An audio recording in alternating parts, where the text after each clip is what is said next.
Gilmore Girls is more than a little famous for its fast-talking, female-heavy family dynamics.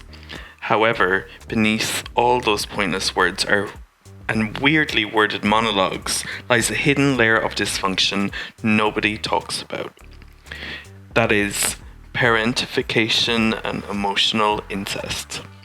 Anyone ever notice something is seriously off about Rory and Lorelai's relationship? Closer to sisters than mother and daughter, I would go so far as to argue that Rory is a victim of emotional incest, as she has the role of confidant and sister forced upon her by her immature mother. So, what is parentification exactly? Well, it's a psychological term that describes a role reversal within a family wherein a child is compelled to assume parental responsibilities. In Gilmore Girls, you see this most with Rory, who often finds herself in the role of Lorelai's confidant and advisor, a responsibility that goes beyond the typical mother-daughter bond you would expect. She's often privy to her mother's romantic entanglements, as well as being drawn into decisions involving the family's finances. And this role is portrayed as non-optional. Rory is frequently cajoled into this. Observe how Lorelai fails to accomplish even the most basic parental responsibilities. The rodeo rules! Call me if you need anything. I'm great at making up dirty cheers. You have to go in with me. Rory, come on. You have to meet the headmaster.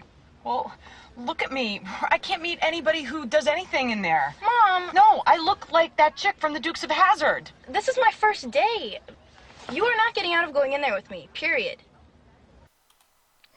That brings us to emotional incest. This is similar to parentification and refers to a situation where a parent inappropriately leans on their child for emotional support. Literally, a parent makes their child their spouse. This form of incest is a lot more common among parents with a child of the opposite sex. Mothers typically make their sons their second husband, while fathers will opt to make their daughters their sweet little princesses, a strange kind of emotional mistress. It's a form of incest that often goes unnoticed because there's no physical, sexual component. However, there is an emotional one, and we can see this here. Lorelai's emotional reliance on Rory often crosses boundaries and falls into this category. She frequently turns to her own daughter for emotional support, discussing her feelings, fears, and struggles in ways which are inappropriate for a typical parent-child relationship.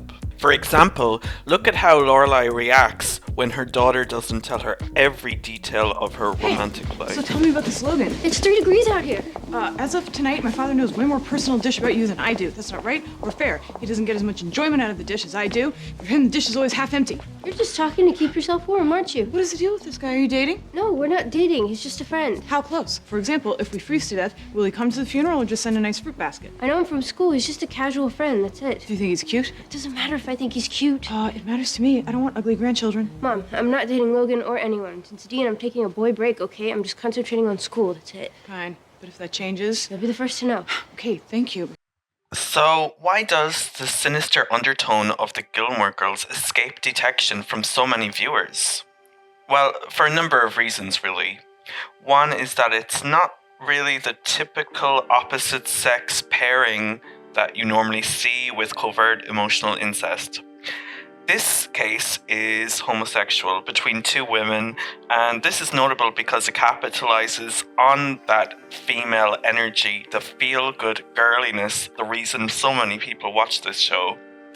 If the Gilmore Girls were the Gilmore Boys, the father figure probably would have been investigated for parental neglect.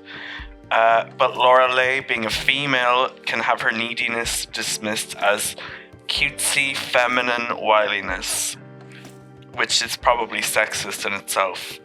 Another reason is the lack of overt sexual abuse.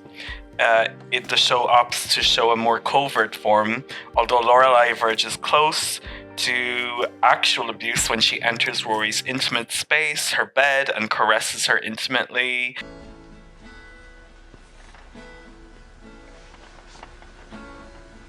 Happy birthday, little girl.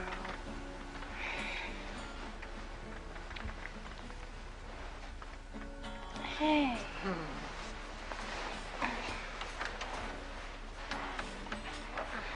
I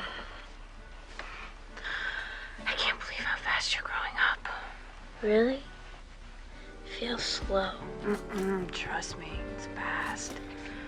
What do you think of your life so far? It's really creepy to watch. I can't believe this. Make no mistake.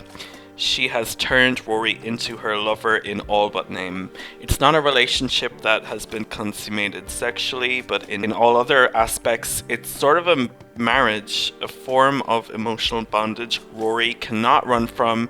Instead, she's cajoled into acting like the parental figure. Rory is all too aware that her mother's emotional happiness hinges on Rory's existence, and Lorelai is not afraid to threaten this. I would like to propose a toast to the one thing in my life that is always good, is always sweet, and without whom I would have no reason to get up in the morning. My pal Rory, cheers. Cheers. That takes us to the damaging effects of the Gilmore Girls. Perhaps the writers were more astute than I gave them credit for at the time when it aired back in the early 90s, because we do see that Lorelai's abuse has profound long-term effects on her daughter, most notably in the revival, which you can see here. Because victims of emotional incest have essentially been robbed of a childhood, they may often regress in later life. Sell me. Sell. Okay, we're selling. That's a totally different outfit. If I worked here, you'd be getting the person who wrote the New Yorker article you like so much. Yeah, but that's the New Yorker. We're not the New Yorker. Look around, everyone's got their hair. Oh, right. Sorry, I just didn't have a pitch prepared. That's a little weird. Thought you'd bring some ideas. The problem for the adult Rory is that while she undeniably possessed a great deal of intelligence and maturity beyond her years when she was a teenager, unfortunately she has paid a significant price since for her role as her mother's nursemaid, advisor, confidant.